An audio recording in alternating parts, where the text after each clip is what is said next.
జై శ్రీరామ్. శ్రీమాత్రే నమః. శ్రీ గురుభ్యో నమః. 2026 సంవత్సరము జూలై నెల 19వ తారీఖు నుంచి 2026 సంవత్సరం జూలై నెల 25వ తారీఖు వరకు కూడా ఈ వారం యొక్క గోచారంలో ఉన్న గ్రహస్థితులు, ఈ గోచారంలో ఉన్న గ్రహస్థితులను అనుసరించి ద్వాదశ రాశుల వాళ్ళకి, ద్వాదశ లగ్నాల వాళ్ళకి ఎలాంటి ఫలితాలు అందబోతున్నాయి ఇవన్నీ మనం చూద్దాం. మొదటగా గోచారంలో ఉన్న గ్రహస్థితులు: వృషభ రాశిలో మంగళ సంచారము, మిథున రాశిలో బుధ భగవానుడు సంచారము. బుధ భగవానుడు మిథున రాశిలో వక్రించి ఉన్నాడు. ఈ వారాంతంలో ఆయన వక్రగతిలో నుంచి బయటకు వస్తారు. రవి సంచారము కర్కాటక రాశిలో, అలాగే గురు భగవానుడు దేవగురువైన బృహస్పతి సంచారము కర్కాటక రాశిలో, దైత్య గురువైన శుక్రాచార్యుల వారు సింహరాశిలో ఆయన సంచారము, కేతుదేవునితో కూడి శుక్ర భగవానుడు సంచారం ఉంది. అలాగే రాహు భగవానుడు కుంభరాశిలో సంచారము, ఆఖరిదైన మీనరాశిలో శనైశ్వరుని సంచారం ఉంది. అలాగే చంద్ర భగవానుడు కన్యా రాశి నుంచి వృశ్చిక రాశి వరకు ఆయన సంచారం సాగుతుంది. ఇవి ఈ వారం యొక్క గోచార గ్రహస్థితులు. ఈ గోచార గ్రహస్థితులను అనుసరించి ద్వాదశ రాశుల వాళ్ళకి, ద్వాదశ లగ్నాల వాళ్ళకి ఎలాంటి ఫలితం ఉంటుందో మనం చూద్దాం. అసలు ఈ వారము స్పెషల్ సిగ్నిఫికెన్స్ ఏదన్నా ఉందా అంటే, బుధుడు వక్రగతిలోంచి బయటికి రావడం, ఈ వారాంతంలో వక్రగతిలోంచి బయటికి రావడం కొన్ని రాశుల వాళ్ళకి అమ్మయ్య అనిపిస్తుంది. అమ్మయ్య అనిపించే రాశుల్లో మొదటగా ఉండేది మిథున రాశి, కన్యా రాశి. వీళ్ళకి చాలా హ్యాపీగా ఉంటుంది. మిథున రాశి, కన్యా రాశిలో ఉన్న కన్యా రాశి వాళ్ళకి, లగ్నంలో పుట్టిన వాళ్ళకి చాలా హ్యాపీగా అనిపిస్తుంది. ఈ వారంలో ఉన్న గోచార గ్రహస్థితుల ప్రకారం అంతా బుధుడు బయటికి వక్రగతిలోంచి బయటికి రావడం ఇది చాలా సంతోషంగా అనిపిస్తుంది.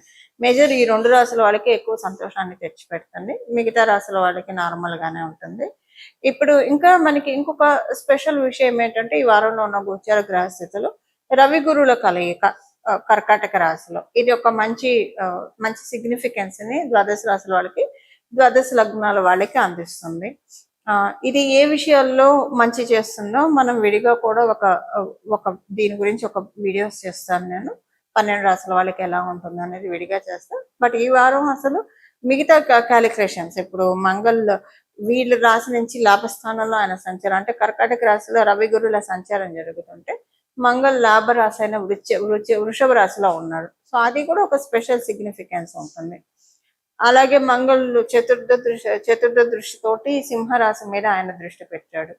సో వీటన్నిటికీ కూడా ఒక మంచి సిగ్నిఫికెన్స్ ఉంటుంది. అవేంటో మనం ఈ వారం ఉన్న గోచార గ్రహస్థితుల ఫలితాల్లో తెలుసుకుందాము.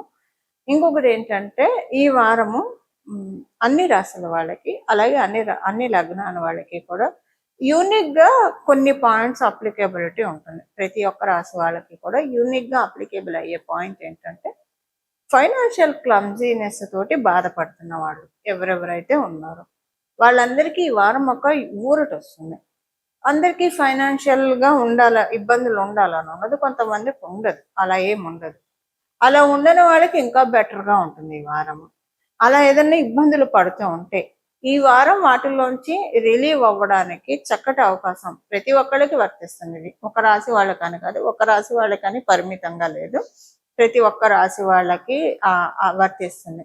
ఇప్పుడు మిథున రాశిలో బుధ భగవానుడు వక్రగతిలోంచి బయటికి రావడం, శుభకర్తరిలో ఉన్నాడు. శుభకర్తరిలో ఉండడానికి కారణం ఏంటంటే, గురు భగవానుడు ద్వితీయ రాశిలో ఉండడం వల్ల అది శుభకర్తరిలో ఉన్నాడు. సో ఇలా అందరికీ కూడా కొన్ని మంచి జరుగుతుంది. ఇప్పుడు ఒక్కొక్క రాశి వాళ్ళకి ఏ విషయంలో మంచి జరుగుతుందో ఈ వారఫలాల్లో భాగంగా మనం తెలుసుకుందాము. ఇవి మనం విడివిడిగా ప్రతి ఒక్క మేషరాశి మొదలుకొని మీనరాశి పర్యంతం వరకు కూడా ఒక్కొక్కరికి ఎలా ఉంటుందో ఇప్పుడు మనం చూద్దాం. కర్కాటక రాశి, కర్కాటక లగ్నంలో పుట్టిన వాళ్ళకి, కర్కాటక రాశి, కర్కాటక లగ్నంలో పుట్టిన వాళ్ళకి ఈ వారం మీ మాటకు విలువ పెరుగుతుంది. పై అధికారుల యొక్క అండదండలు చాలా ఎక్కువగా ఉంటాయి. మీరు కనుక ఉద్యోగస్తులు అయితే కనుక మీ పై అధికారుల యొక్క సహాయ సహకారాలతోటి మీకు చాలా పనులు సులభతరం అవుతాయి. కాంప్లికేట్ అవుతాయి అనుకున్నవన్నీ కూడా అన్కాంప్లికేట్ అయిపోతాయి. అది ప్రశాంతతనిస్తుంది. మీరు అమ్మయ్య ఫోన్లో దీంట్లోంచి బయటపడ్డామని అనుకుంటారు. ఒకవేళ మీరు వ్యాపారస్తులు అయితే కనుక మీకు చాలా బాగా ఉంది. రవి ఆశీస్సులతోటి వ్యాపారం చాలా బాగా సాగుతుంది. మౌత్ పబ్లిసిటీ ఎక్కువగా ఉంటుంది. పేరు బాగా వస్తుంది అందరిలో. మీరు వ్యాపారస్తులు అయితే కనుక ఫలానా వాళ్ళ దగ్గర మనం సర్వీసెస్ కనుక రెండర్ చేస్తే ఇక మనం గుండెల మీద చేసుకొని ఉండొచ్చు. అంటే మనం పూర్తిగా వీళ్ళని నమ్మొచ్చు అన్న టాక్ ఒకటి స్ప్రెడ్ అవుతుంది విపరీతంగా మార్కెట్లో మీ గురించి, మీరు వ్యాపారస్తులు అయితే. అది మీకు చాలా కొండంత బలాన్ని ఇస్తుంది. బాగా వెళ్తుంది, వ్యాపారం అంతా బాగా సాగుతుంది. మీ జన్మజాతకం అస్సలు బాగోకపోతే, ఇప్పుడు ఫైనాన్షియల్గా అస్సలు సపోర్టింగ్గా లేదు, వ్యాపారానికి అస్సలు బాగాలేదు మీ జన్మజాతకం ప్రకారం అనుకున్నా, అప్పుడు ఒక 30% మీ వ్యాపారంలో పెరగడం మీరు చూస్తారు. అప్పుడైనా సరే మీరు చూస్తారు 30% బెటర్మెంట్ అయితే చూస్తారు. ఒకవేళ మీ మీ జన్మజాతకం బాగుండి ఇప్పుడు వ్యాపారానికి బాగా ఉంటే కనుక ఇంకా చాలా ఎక్కువ చూస్తారు. మీరు కూడా అనుకోరు అంతా మీ ఇంత స్టఫ్ మీలో ఉందా అని. మిమ్మల్ని మీకు కొత్తగా పరిచయం చేసే వీక్ మీలో ఉన్న ఎఫిషియన్సీ, మీలో ఉన్న క్యాలిబర్, మీలో ఉన్న స్కిల్ సెట్, ఇవన్నీ కూడా మీకుగా తెలుసుకునే సమయం ఇది. ఎప్పుడైనా మన గురించి మనకంటే మన చుట్టూ ఉన్న వాళ్ళు ఎక్కువగా క్యాలిక్యులేట్ చేస్తారు. ఇవి ఏంటంటే గుడ్ బుక్స్లో క్యాలిక్యులేట్ చేస్తారు మీలో ఉన్న ఇది. సో ఎంత అంటే, ఓ నేను ఇంత చేస్తున్నానా, ఇన్నాడే నేను అసలు ఏంటో చేసుకుంటూ వెళ్ళిపోతున్నా కానీ ఏది నోటీస్ చేయలేదు అని అనుకుంటారు. అలా మొత్తానికి చెప్పాలంటే సింపుల్గా ఒక చిన్న వర్డ్లో ప్రోగ్రెసివ్ మోడ్లో ఈ వారం చక్కగా ఉన్నారు. వివాహ ప్రయత్నాలు చేసే వాళ్ళకి అనుకూలమైన సమయం. వైవాహిక జీవితంలో అనుకూల పరిస్థితులు చాలా ఎక్కువగా ఉంటాయి. పిల్లలకి సంబంధించి అనుకూలమైన పరిస్థితులు. విద్యార్థినులకి కూడా చక్కటి శుభ సమయము. గృహిణులందరికీ చాలా సంతోషంగా ఉండే సమయం ఇది. అలాగే సీనియర్ సిటిజన్స్కి మీకు కూడా చక్కగా ఉంది ఈ వారం ఉన్న గోచార గ్రహస్థితుల రీత్యా. ఇవి ఈ వారం యొక్క గోచార గ్రహస్థితుల ఫలితాలు కర్కాటక రాశి అలాగే కర్కాటక లగ్నంలో పుట్టిన వాళ్ళకి. పరిహారము, ఈ వారము చేసుకోవాల్సిన పరిహారము ద్వాదశ రాశుల వాళ్ళకి, ద్వాదశ లగ్నాల వాళ్ళకి సూర్య భగవానుడి యొక్క బలాన్ని పెంపొందించుకోవడానికి, రవి బలాన్ని పెంపొందించుకోవడానికి ఇది అత్యద్భుతమైన అవకాశం. మీ జన్మజాతకంలో రవి బలం ఉన్నా లేకపోయినా, రవి బలం లేకపోతే ఎలా ఉంటుంది, ఆత్మన్యూన్యత భావం ఎక్కువగా ఉంటుంది. ఒక్కొక్కసారి ఇగో కూడా ఎక్కువగా అనిపిస్తుంది, ఇగో ఎక్కువ ఉంటుంది. ఎక్కడ ఉండకూడదు అక్కడ ఇగో చూపిస్తాము. అలాగే ఎక్కడైతే మనల్ని మనం ఎక్స్పోజ్ చేయాలో అక్కడ ఆత్మన్యూన్యతగా ఉంటుంది. సో రవి బలం లేకపోతే ఇలాంటివి ఎక్కువగా ఉంటాయి. అలాగే గవర్నమెంట్ వాళ్ళతోటి ఒక్కొక్కసారి కొన్ని చిన్న చిన్న ఇబ్బందులు రావడానికి అవకాశం ఉంటుంది. సో రవి బాగోకపోతే, మెయిన్ ఆత్మకారకుడు కదా రవి. ఆత్మకారకుడు అంటే మన ఆత్మ ఎంత స్ట్రాంగ్గా ఉంటుందో మనం అంత స్ట్రాంగ్గా ఉంటాము. ఇప్పుడు దీనికి చిన్న ఎగ్జాంపుల్ చెప్పాలంటే, పూజ్య గురువులు రమణ మహర్షి వారు ఆయన శరీరాన్ని, ఆయన కాలిని తేనెటీగలు కుట్టినా కూడా ఆయన కొంచెం కూడా చలించలేదు. ఎందుకంటే ఆయన ఆత్మతత్వాన్ని గ్రహించారు కాబట్టి. ఆత్మతత్వం ఎవరైతే బాగా గ్రహిస్తారో వాళ్ళకి శరీరానికి ఏం జరిగినా, సిచ్యువేషన్స్ ఏం జరిగినా కూడా వారికి అదొక సాక్షిభూతంగా చూస్తూ ఉంటుంది ఆత్మ, అంతే. అంటే ఇది ఆయన స్పిరిచువల్ గా ఉన్నతిలో ఉన్న వాళ్ళకి ఆయన మార్గదర్శకం అనుకోండి, అది వేరు. కానీ మా లౌకిక అంశాల్లో కూడా ఇప్పుడు ఎవరైనా కొంతమందిని మనం చూస్తే చాలా స్ట్రాంగ్ గా అనిపిస్తారు. వాళ్ళకి సిచ్యువేషన్స్, ఇప్పుడు బాగా సక్సెస్ఫుల్ పొజిషన్ లో ఉన్న వాళ్ళకి ఏం లేకుండానే కేక్ వాక్ లాగానే ఉంటుందా, బెడ్ ఆఫ్ రోజెస్ లాగా ఉంటుందా, వాళ్ళ ప్రయాణం అంటే ఉండదు కదా. అక్కడ ఉన్నది ఏంటి, మిగతా వాళ్ళకి లేనిది ఏంటి, ఆత్మబలం, ఆత్మస్థైర్యం.